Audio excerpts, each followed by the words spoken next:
Tony Routledge served for 30 years as a bombardier in the Royal Artillery. After leaving the army due to a knee injury in Iraq, Tony began to struggle with his mental health. He had financial difficulties and spent a short amount of time in prison.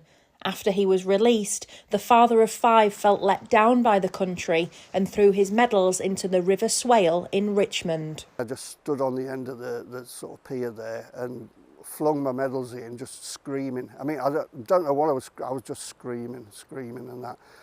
And after my medals went in, it hit me that my kids, they would miss me.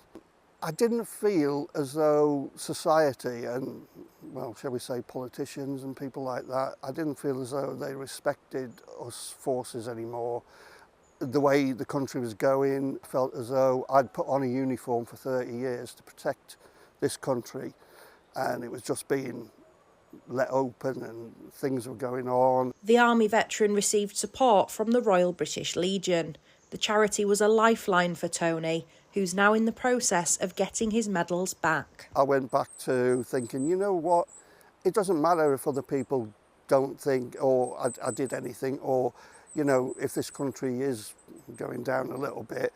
What matters is how I felt at the time and how I felt doing the things and what I felt when I was in there, you know, and being out and having problems shouldn't change that feeling from the past. I'm so proud of serving. For Tony, remembrance is an important tribute to the fallen. It's a celebration of their lives, of what they did, of how they sacrificed themselves, and that, especially when you think about the First World War and then the Second World War, and, you know, people who serve now in Korea and places like that. But to me, it's a remembrance of all of them, everybody that served.